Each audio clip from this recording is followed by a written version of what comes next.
Matinee cinema ವಿಮರ್ಶೆ. ಭಯವೂ ಇದೆ, ಮಜವೂ ಇದೆ, ಸ್ನೇಹ ಪ್ರೀತಿಯ ಸರಳ ಕತೆಗೆ ಹಾಸ್ಯ ಹಾರರ್ ಸ್ಪರ್ಶ. ನೀನಾಸಂ ಸತೀಶ್ ಅಭಿನಯದ ಮ್ಯಾಟ್ನಿ ಹಾರರ್ ಸಿನಿಮಾ. ಹಾಗಂತ ಚಿತ್ರ ಪೂರ್ತಿ ಭಯ ಪಟ್ಟುಕೊಂಡೇ ನೋಡಬೇಕಿಲ್ಲ. ಅಲ್ಲಿ ತಮಾಷೆಗಳಿವೆ, ಕೀಟಳಿಗಳಿವೆ, ಸ್ನೇಹವಿದೆ, ಪ್ರೀತಿ ಇದೆ. ಎಲ್ಲಕ್ಕಿಂತ ಮುಖ್ಯವಾಗಿ ದ್ರೋಹದ ವಿಷಯವೂ ಇದೆ. ತನ್ನ ಚೊಚ್ಚಲ ಪ್ರಯತ್ನದಲ್ಲಿಯೇ ನಿರ್ದೇಶಕ ಮನಮೋಹನ್ ಭರವಸೆ ಹುಟ್ಟಿಸಿದ್ದಾರೆ. ಹಾರರ್ ದೃಶ್ಯಗಳು ಬೆಚ್ಚಿ ಬೀಳಿಸುವಲ್ಲಿ ಯಶಸ್ವಿಯಾಗಿದೆ. ಹಿನ್ನೆಲೆ ಸಂಗೀತವು ಭಯವೆಂಬ ಬೆಂಕಿಗೆ ತುಪ್ಪ ಹಾಕುವಲ್ಲಿ ಯಶಸ್ವಿಯಾಗಿದೆ. ಕೊಟ್ಟ ಹಣಕ್ಕೆ ಮೋಸ ಮಾಡದ ಸಿನಿಮಾವಾಗಿ ಮ್ಯಾಟ್ನಿ ಗಮನ ಸೆಳೆಯುತ್ತಿದೆ.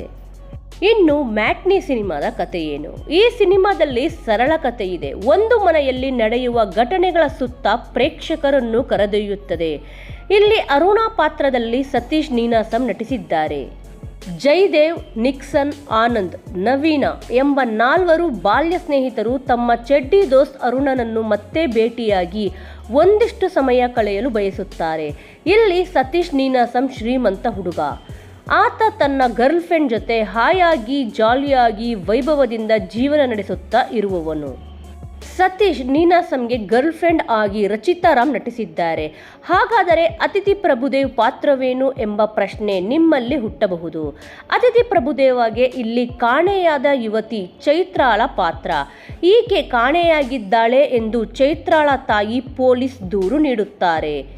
ಇವಿಷ್ಟು ಪಾತ್ರಗಳ ಸುತ್ತವೇ ಮ್ಯಾಟ್ನಿ ಸಿನಿಮಾದ ಸಿಂಪಲ್ ಕತೆ ಸುತ್ತುತ್ತದೆ. ಅಲ್ಲಲ್ಲಿ ಭಯ ಹುಟ್ಟಿಸುತ್ತದೆ. ಒಟ್ಟಾರೆ ಮ್ಯಾಟ್ನಿ ಎನ್ನುವುದು ಅರುಣ್ ಎಂಬ ಯುವಕನನ್ನು ಕೇಂದ್ರವಾಗಿಟ್ಟುಕೊಂಡು ನಡೆಯುವ ಘಟನೆಗಳ ಸಿನಿಮಾ. ಮ್ಯಾಟ್ನಿ ಶೋನಲ್ಲಿ ನಡೆಯುವ ನಿಗೂಢ ಘಟನೆಯಲ್ಲಿ ಅರುಣ್ ಜೀವನ ಹೇಗೆ ಅನಿರೀಕ್ಷಿತ ತಿರುವು ಪಡೆಯುತ್ತದೆ ಎನ್ನುವುದನ್ನು ಸಿನಿಮಾದಲ್ಲಿ ತಿಳಿದುಕೊಳ್ಳಬಹುದು. ತನ್ನ ಮೊದಲ ಪ್ರಯತ್ನದಲ್ಲಿಯೇ ನಿರ್ದೇಶಕ ಮನೋಹರ್ ಅವರು ನಿಗೂಢತೆ, ನಾಟಕ, ಭಾವನೆಯ ಅಂಶಗಳನ್ನು ಕೌಶಲ್ಯದಿಂದ ಹೆಣೆದಿದ್ದಾರೆ. ಇನ್ನು ಮ್ಯಾಟ್ನಿ ಸಿನಿಮಾವು ಕೊಟ್ಟ ಕಾಸಿಗೆ ಮೋಸವಿಲ್ಲ ಎಂಬುದನ್ನು ನಿರೂಪಿಸುತ್ತದೆ.